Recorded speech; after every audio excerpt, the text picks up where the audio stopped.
जी, उस दिन हम डिस्कस कर रहे थे कि जो सर्च ट्रीज हैं, जो हमारा मेन टॉपिक था,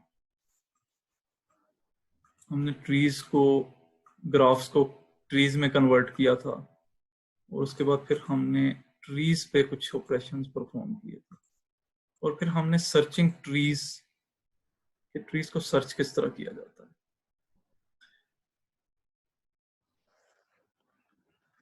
तो उसमें एक टेक्निक हमने देखी थी, ब्लाइंड सर्च एल्गोरिथम, जिसको हम bread first and depth first search algorithms कहते हैं। इसमें use a fixed strategy to methodology traverse the search tree. Blind search is not suitable for complex problems. In the large search space, number of different possible states to search makes them impractical given time and memory constraints. जो best first search थी उसमें हमने greedy search और ए search को हमने देखना था। ये दोनों सर्च जो थी हमने देख ली थी। इन दोनों सर्च में फर्क क्या है? जो ब्रेड फर्स्ट सर्च है उसमें हम जो सर्चिंग करते हैं वो लेवल वाइज करते हैं, यानी कि ए और इस लेवल को फिर सर्च किया, इसको सर्च किया और फिर हम एन तक पहुंचे थे, जो हमारे गोल स्टेट है, उस तक हमने पहुंचने की कोशिश की थी। और जो दूसरी सर्च है डेप्थ फर्स्ट सर्च में हम डेप्थ की तरफ आते हैं, ना कि हम वेड्थ की तरफ जाते हैं, या फिर ब्रेड्थ की तरफ हम नहीं जाते, बल्कि हम डेप्थ्स की तरफ आते हैं। डेप्थ्स की तरफ आने का मतलब क्या है कि हम ए से बी डी आई की तरफ आएंगे, फिर जे की तरफ आएंगे और फिर इस डेप्थ को सर्च करेंगे और फिर हमने यानी कि हर नोड की ब्रांच क्लियर करते जाते हैं जी हर नोड की ब्रांच क्लियर करते जाते हैं जी ब्रांच, बिल्कुल बिल्कुल, हर नोड की डेप्थ में ब्रांच क्लियर करते जाते हैं। तो अब हमने ग्रीडी सर्च, वालेकुम सलाम,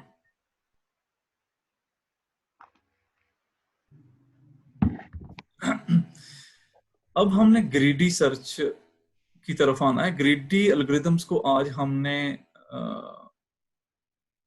इस क्लास में भी डिस्कस किया है, एल्गोरिथम की क्लास में, कि ग्रीडी एल्गोरिथम्स काम किस तरह करते हैं। उस पर ज्यादा डिटेल में जाने की जरूरत नहीं है, लेकिन थोड़ा सा हम बता देते हैं क्योंकि कुछ स्टूडेंट ऐसे हैं जो कि एल्गोरिथम की क्लास उन्होंने अटेंड नहीं की है, तो उनको बताते चलें कि जो ग्रीडी सर्च एल्गोरिथम्स होते हैं वो nodes are evaluated using a heuristic function. The heuristic function estimates how close a node is to the goal state. The sequence in which nodes are traversed in order, with the nodes considered closest to the goal state being expanded first. Like depth first search, greedy search is not complete. Greedy search is not guaranteed to find the solution with the shortest path. It is possible, क्योंकि greedy search में आपको पता है कि basically greedy search होता ये है कि इसमें हम जो कास्ट वाइज जो ब्रांचेस की कास्ट होती है उसके थ्रू हम जाते हैं। अगर जिस ब्रांच की कास्ट कम होगी हम लोकली उसको देखते हैं कि इसकी अगर कास्ट कम है तो हम उसकी तरफ ही जाते हैं। सेम वही आइडिया है जो कि हमने एल्गोरिथम में पढ़ा है, एनालिसिस ऑफ एल्गोरिथम में हमने आज पढ़ा है कि हमने शॉर्टेस्ट पाथ यहाँ पे अगर फाइंड करना चाहें तो मे बी ये गारंटी नहीं दे सकते कि ग्रीडी एल्गोरिथम में हम शॉर्टेस्ट पाथ सर्च कर सकें, क्योंकि यहाँ पे जो लोकली हमें ऑप्टिमल नजर आ रहा होता है, लोकली हमें अच्छा लग रहा होता है, हम उसकी तरफ जाते हैं। So it is possible for greedy search to proceed down an infinitely long branch without finding a solution even when one exists.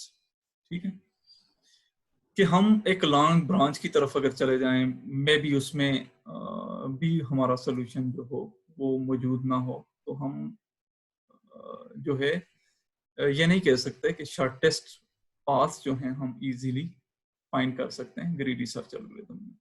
तो यहाँ पे मैंने 2 एग्जांपल्स ली हैं ग्रीडी सर्च की। एक तो हमने ट्री को ट्रैवर्स करना है ग्रीडी सर्च एल्गोरिदम के जरिए, लेकिन अगर कुछ एग्जांपल्स हमने सुबह भी ली थी, अगर सुबह वाला जो लेक्चर था, लेकिन एक और एग्जांपल मैंने ली है जो कि आपकी बुक में भी उसका जिक्र किया गया है, जो आर्टिफिशियल इंटेलिजेंस की है, इसीलिए मैंने वो एग्जांपल भी ली है। तो नेक्स्ट हम वो एग्जांपल भी इसमें सॉल्व करेंगे कि ग्रीडी सर्च एल्गोरिथम बेसिकली यानी कि काम क्या करते हैं। यहाँ पे तो हम पहले ट्री को देखते हैं कि ट्री में किस तरीके से ग्रीडी सर्च जो है वो काम करेगा। एग्जाम्पल वही है, हमने n को सर्च करना है, जिस तरह हमने पहले जो हमारा गोल था, गोल स्टेट था कि हमने n को सर्च करना था। तो हमने यहाँ पे स्टार्ट जो लिया है वो a से लिया है, लेकिन हम ह्यूरिस्टिक वैल्यूज को देखते हैं। यहाँ पे ब्रांच की वैल्यू नहीं दी हुई जो कास्ट होती है, सिर्फ ह्यूरिस्टिक वैल्यू दी हुई है कि हमने ह्यूरिस्टिक वैल्यू यहाँ पे देखी है, इसकी 6 आ रही है, इसकी 5 आ रही है, तो ग्रीडी जो एल्गोरिदम होगा वो 5 की तरफ आएगा, क्योंकि ये समझ रहा है कि हमें शॉर्टेस्ट जो पाथ है में भी यहाँ से मिल जाए। तो हमने सर्च जो किया है वो ग्रिड सर्च किया है, तो हम 6 की तरफ नहीं गए बल्कि 5 की तरफ आए हैं। तो यहां से फिर वो देखेगा कि इस ब्रांच में आने में और इस ब्रांच में आने में दोनों 4 ही हैं, तो हम डी की तरफ आ जाते हैं। तो डी को सर्च करने, जो ह्यूरिस्टिक वैल्यू है डी, उसमें हमने देखा फिर नेक्स्ट जो आ रही है इससे भी कम वैल्यू आ रही है, यानी कि ह्यूरिस्टिकली कम वैल्यू आ रही है जो कि आई है। तो हमने फिर आई को देखा है, आई जो है वो 3 है इसकी वैल्यू। अब हमने फिर जाना है, इसने देखना है यहाँ पे, क्योंकि इस ब्रांच में हम आए हुए हैं, इसने देखना है कि जे जो है वो 5 है, तो ये डायरेक्ट ई पे चला गया, क्योंकि ई जो है वो 4 है यहाँ पे। तो ई की वैल्यू 4 है अगर, तो 4 के बाद फिर हम जे पे डायरेक्ट आ गए, क्योंकि यहाँ पे जे क्या है, 5 है, 4 के बाद 5 आया, क्योंकि उसको यहाँ पे 6 मिला है और यहाँ पे 8 मिल रहा है और यहाँ पे भी 6 मिल रहा है। तो इस वजह से उसने वैल्यू जो सर्च करनी है वो, यानी कि पहले से ट्रैवर्स है ऑलरेडी, वो ह्यूरिस्टिक वैल्यू जो 5 आ रही है फिर उसको सर्च करेगा कि यहाँ पे मिल सकता है, यहाँ पे भी उसे नहीं मिला, तो फिर नेक्स्ट जे के बाद फिर वो सी पे चला जाएगा। यानी कि ये सारी ब्रांच उसने सर्च कर ली है on the basis of heuristic values, तो नहीं मिला तो फिर वो सी पे चला गया है। तो सी पे आने से उसे जी सर ये इसने KLM को क्यों नहीं ट्रैवर्स किया? क्योंकि KLM की वैल्यू आप देख सकते हैं कि 6 आ रही है और 8 आ रही है और फिर दोबारा 6 आ रही है, तो फिर उसने ग्रीडी सर्च की है, दूसरी ब्रांच पे चला गया। तो यहाँ पे उसको 6 मिला है, यहाँ पे भी 6 मिला है उसे ना, तो इस वजह से उसने जंप किया है 6 पे। तो सी से आगे फिर वो जब आएगा, यहाँ पे उसे 5 मिल रहा है और यहाँ पे 4 मिल रहा है, तो वो 4 की तरफ आएगा। यहाँ पे एक चीज आप नोट कर लें, जो हमने डेफिनेशन इसकी देखी है कि जो ग्रीडी सर्च होती है, like depth first search, greedy search is not complete, greedy search is not guaranteed to find the solution with the shortest path. ये गारंटी हम नहीं दे सकते कि ये शॉर्टेस्ट पाथ इसको मिल जाएगा। तो यहाँ पे हम इस एग्जांपल में भी देख रहे हैं कि वो जहाँ पे उसे वैल्यू, ह्यूरिस्टिक वैल्यू कम मिल रही है, वो उसकी तरफ जा रहा है। तो यहाँ पे 4 मिला है तो 4 की तरफ आया है, तो फिर उसके बाद H से फिर 4 मिला है, O की तरफ आया है, और फिर उसने F को सर्च किया है। F को सर्च करने के बाद फिर वो दोबारा जो है F की तरफ आया है, ये P है, P क्योंकि 7 है, F 5 मिल रहा है उसे, 4 के बाद उसे 5 मिला है, तो 5 की तरफ आया है, देन उसे ह्यूरिस्टिक वैल्यू 1 मिली है, तो उसने n को सर्च किया है। तो यहाँ पे जो ग्रेडी एल्गोरिदम्स हैं उनमें हम एक बात का हमें पता चल गया है कि अगर ट्री सर्च हम करते हैं तो उसमें हमें कभी भी हम नहीं कह सकते ये कि हमें जो पाथ है वो इजीली शॉर्टेस्ट पाथ मिल सकता है। इसमें हम लॉन्ग की तरफ भी जा सकते हैं। तो अगर सर एक छोटी सी दूसरे कंफ्यूजन है जी जी सर। पहले हमारा जो स्टार्टिंग नोड है ए रूट नोड, वहां से हम स्टार्ट किया। जी उसके बाद पहला हमारा लेफ्ट मोस्ट जो था बी था, तो वो भी हमने लिख दिया, ठीक हो गया, क्योंकि अभी हमने बी को नहीं देखा, उसकी जी वैल्यू बेशक 5 थी या जो भी थी। उसके हम्म, बाद बी से हमें कम वैल्यू डी की मिल रही है तो हमने डी मेंशन कर दिया। डी के हम्म, बाद आई पे कम वैल्यू है तो हमने आई मेंशन किया। फिर आई के बाद अब कम वैल्यू ई पे आ रही है हमारे पास, तो हमने जी ई को मेंशन कर दिया। ई के बाद कम वैल्यू जे पे है तो जे को मेंशन कर दिया। अब सर जे के बाद अगर हम देखें तो 5 के बाद 6 के लिए वो सीधा सी पे जा रहा है, तो सी के बाद फिर आगे भी तो मतलब उसे के और एम को भी तो मेंशन करना चाहिए ना, क्योंकि रूट नोड तो वैसे फिर हमें जे पे भी नहीं मिल रहा था, लेकिन हमने उसको विजिट तो किया और मेंशन भी किया। क्योंकि ये जे की सर जो थोड़ी ह्यूरिस्टिक कंफ्यूजन वैल्यू आ आ रही रही थी वो 5 आ रही थी, इसलिए जे की जो ह्यूरिस्टिक वैल्यू इसके बाद इस ब्रांच के बाद हमने डायरेक्ट जाहिर बात है इसी ब्रांच पे जाना है, उसको ह्यूरिस्टिक वैल्यू जो मिल रही है वो 6 मिल रही है यहाँ पे, और इससे नहीं ज्यादा सर देखिए ना, ई के बाद पहले वो जे को विजिट कर रहा है क्योंकि उसकी ह्यूरिस्टिक वैल्यू 5 है। जी 5 के बाद फिर वो सी पे जा रहा है, तो उसने मतलब के और एम को तो विजिट ही नहीं किया। उसकी भी तो वैल्यू 6 थी और वो तो वैसे भी क्लोज रेंज में थे। यहाँ पे उसे ह्यूरिस्टिक वैल्यू जो थी वो एक तो दोनों की 6 मिल रही है, तो 6 ऑलरेडी दूसरी ब्रांच में मौजूद है, तो इसलिए उसने उसे सर्च किया। ठीक है सर,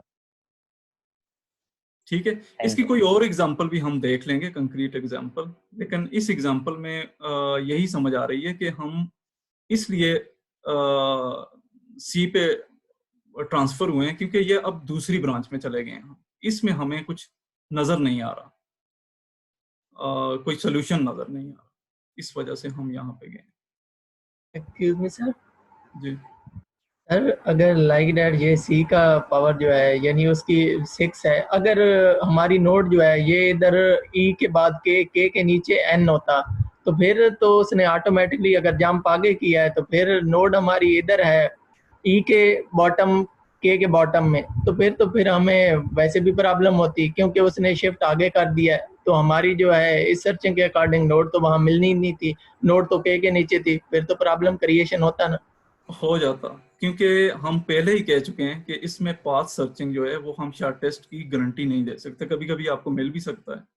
अगर यहाँ पे होता एन तो आपको शॉर्टेस्ट वे में ये मिल सकता था, लेकिन यहाँ पे अकॉर्डिंग टू डेफिनेशन हम कह सकते हैं कि आपको ये जो है लॉन्ग सर्च भी करनी पड़ सकती है।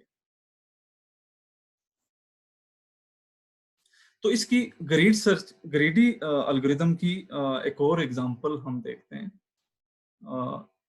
जो कि एक कंक्रीट एग्जांपल है।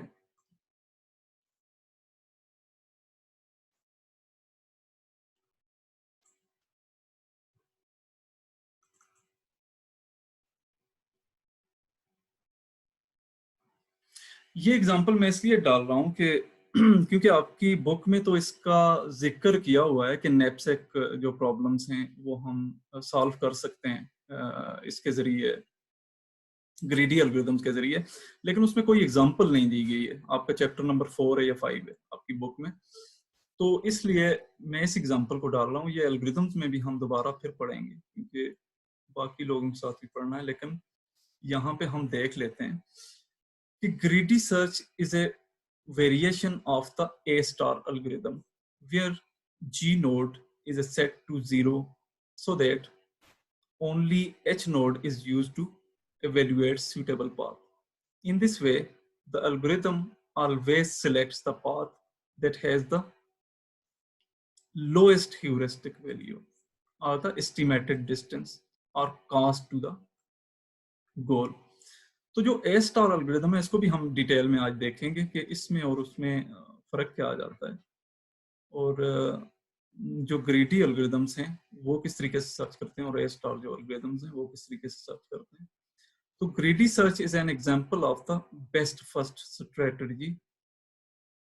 So greedy search methods tends to be reasonably efficient, although in the worst case, like depth first search, it may never find a solution at all. तो यहाँ पे हम नैपसैक प्रॉब्लम देखते हैं। बेसिकली जो knapsack problems होते हैं वो दो टाइप्स के होते हैं। एक होता है फ्रैक्शनल नैपसैक प्रॉब्लम, और एक होता है आपका 0-1 नैपसैक प्रॉब्लम। तो यहाँ पे आज हम अभी जो डिस्कस करने जा रहे हैं वो 0-1 जो फ्रैक्शनल नैपसैक प्रॉब्लम है उसको देखने जा रहे हैं। Fractional knapsack problem greedy algorithm के जरिए किस तरीके से हम इन प्रॉब्लम्स को सॉल्व करते हैं। So the knapsack problem is an interesting illustration of the use of greedy search algorithm and their pitfalls. The fractional knapsack problem can be expressed as follows. A man is packing items into his knapsack. He wants to take the most valuable items he can, but there is a limit on how much weight he can fit in his knapsack. Each item has a weight Wi and its profit Pi. He can only fit a total weight of W in his knapsack. यानी कि knapsack का मतलब ये है कि एक कोई shopper है, आप समझ लें, एक बंदा है, उसने डालना है वजन, उसमें डालना है। तो एक वजन जब डालते हैं उसको यहाँ पे रिस्ट्रिक्शन लगाई गई है कि वजन आप 15 किलो से या 10 किलो से ऊपर नहीं डाल सकते। लेकिन अगर उस बंदे ने यहाँ से उठा के काफी दूर लेके जाना है उस वजन को, तो वो चाहता ये है कि इसका प्रॉफिट भी हमें जो है वो ज्यादा मिले, ना कि हमें वेट उठाना पड़े, बल्कि उसका वेट भी, उसका प्रॉफिट भी ज्यादा मिले। तो इसके लिए जो हम स्ट्रेटजी अपनाएंगे वो स्ट्रेटजी होगी जो ज्यादा प्रॉफिट वाला वेट होगा उसको हम अपने नैपसैक में डालेंगे। फॉर एग्जांपल, अगर 1 किलो लो है तो वजन तो वो भी 1 किलो है उसका, लेकिन 1 किलो सोना है तो सोने का प्रॉफिट जाहिर बात है ज्यादा होगा। तो हम क्या करेंगे, ज्यादा प्रॉफिट वाली जो चीज होगी उसको अपने नैपसैक में डाल देंगे। तो यही इसका बेसिक थीम है। तो अब हम जाते हैं अपने प्रॉब्लम की तरफ। So the item that he wants to take are things that can be broken up and still retain their values, like flour or milk. And the item that he wants to take are things that can be broken up and still retain their values, like flour or milk. यानी कि कुछ ऐसी values जो आप knapsack में डालना चाहते हो जिनको आप ब्रोक कर सकते हो। ब्रोक मीन कि आपके पास अगर एक बड़ा शॉपर है, उसके अंदर 3 किलो आटा पड़ा हुआ है, आप उसको 2 किलो कर सकते हो। 2 किलो करके हम किस में डालेंगे, अपने नैपसैक में डाल सकते हैं, यानी कि उसकी फ्रैक्शन बना देंगे। And he is able to take fraction of the item, hence the problem is called the fractional knapsack problem. इसी वजह से हम इसे फ्रैक्शनल नैपसैक प्रॉब्लम कहते हैं। अगर कोई आइटम है वो 1 किलो का है, उसको हम डायरेक्टली उस नैपसैक में डाल देते हैं, फिर तो कोई मसला नहीं है। वो 0-1 नैपसैक जो हमारे प्रॉब्लम्स होते हैं उनमें भी हम कर सकते हैं। लेकिन जो फ्रैक्शनल नैपसैक प्रॉब्लम होते हैं ये स्पेसिफिकली इसीलिए होते हैं कि हम अगर किसी चीज को ब्रेक करके उसका पार्ट अगर उस नैपसैक में डालना चाहें तो हम डाल सकते हैं। In solving this problem A greedy search algorithm provides the. लेकिन सर फ्रैक्शनल में तो ऐसा नहीं होता कि मतलब जो भी पार्ट हम सेपरेट कर रहे हैं वो उसी के अकॉर्डिंगली करेंगे। मतलब अगर जिस तरह आपने 3 किलो वाली एग्जांपल दी और मेरे लिए मस्ट है कि मैंने 3 किलो ही लेके जाना है आटा, तो 2 जी किलो वाला मैं 2 किलो के लिहाज से जो फ्रैक्शनल का बैग होगा मेरा, और 1 किलो वाला जो 1 किलो के लिहाज से, तो 3 किलो पूरा होके तो वो मेरा मतलब कंप्लीट हो जाएगा। ये तो मतलब इस तरह नहीं डील करते हैं हम। इसी तरह ये होता है कि आपके पास आइटम्स जो हैं वो नंबर ऑफ आइटम्स ज्यादा हैं। जो हम एग्जांपल लेंगे उसमें हम बताएंगे कि नंबर ऑफ आइटम्स जो हैं वो ज्यादा हैं, और जो हमारा नैपसैक है उसमें हम सिर्फ 15 किलो डाल सकते हैं। तो 15 किलो अगर डाल सकते हैं तो हम मोस्ट वैल्यूएबल थिंग्स जो होंगी उसमें डालेंगे। पहले तो हम देखेंगे कि प्रॉफिट पर केजी किसका ज्यादा आ रहा है। तो उस चीज को देखते हुए हमने वजन पूरा 3 किलो अगर डालना है एक बैग के अंदर तो पूरा 3 किलो ही लेके जाएंगे, लेकिन 2 किलो एक आइटम हो सकता है और 1 किलो दूसरा आइटम हो सकता है, लेकिन उसका प्रॉफिट हमें ज्यादा से ज्यादा मिलना चाहिए। The problem is solved by calculating the value per unit weight of each item, VI over WI, and ये वैल्यू है, यहाँ पे आप कह सकते हैं प्रॉफिट, जिस तरह हमने एग्जांपल में लिया है प्रॉफिट ओवर वेट कर लेते हैं, and then taking as much as he can carry of the item with the greatest value per unit weight. If he still has room, he moves on the item with the next higher value per unit weight and so on. तो यहाँ पे इस example में आप देख सकते हैं हमारे पास जो आइटम्स हैं, नंबर ऑफ आइटम्स वो 7 हैं, और जो बैग की कैपेसिटी है वो 15 है। यानी कि 15 केजी आप उस बैग के अंदर डाल सकते हैं, और नंबर ऑफ आइटम्स जो हमारे पास पड़े हुए हैं वो 7 हैं। तो यहां से आप नंबर ऑफ आइटम्स जो हैं एक टेबल बना लें,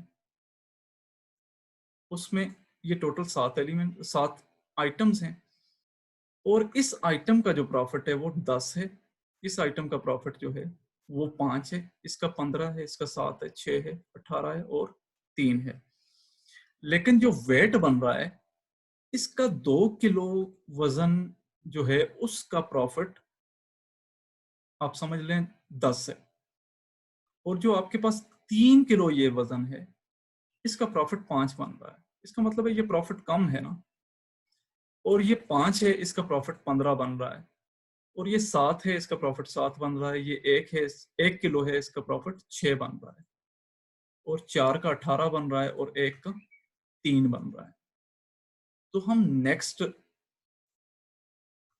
जाते हैं, fractional knapsack problem. Now we have a bag with capacity of 15, let's suppose 15 kg. Now we want to transfer this bag from one location to another.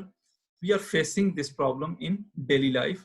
Now problem is to filling of the objects in a container. If you put all the objects in the bag with the capacity, there is no problem, but the object's weight is more than the bag capacity. There is a problem starts. यहाँ पे आप देख सकते हैं कि हमारा जो wait है वो कितना बन रहा है, 2 और 3 5 किलो, 5 और 5 10, 10 और 7 17, 18, 18 और 4 22 और 1 23 केजी बन रहा है, लेकिन हमने डालना सिर्फ जो है वो 15 केजी है। तो हमने मोस्ट वैल्यूएबल जो आइटम्स होंगे उनको ही डालना होगा, ना कि हम किसी को भी उठा के अपना 15 किलो वजन पूरा कर लें। तो यहाँ पे हम ग्रीडी सर्च टेक्निक जो है उसको अप्लाई करेंगे। We should maximize the profit. हमें यहाँ पे गोल क्या दिया गया है कि हमने प्रॉफिट जो है उसको मैक्सिमाइज करना है। So this problem is optimization problem. Can we apply the greedy method to solve this problem? Yes, if it is suitable. So what are the constants here? यहाँ पे constants क्या हैं? The bag capacity is 15. So all the objects which we want to transfer should be less than or equal to 15. या less होने चाहिए या 15 kilo तक होने चाहिए, इससे ज्यादा नहीं होने चाहिए। ये हमने constant रखा हुआ है अपने objects के ऊपर। For this problem, we have many solutions. The optimal result is to gain a maximum profit. जो हमारे पास items हैं वो 7 हैं। We can say this problem is a fractional problem, 0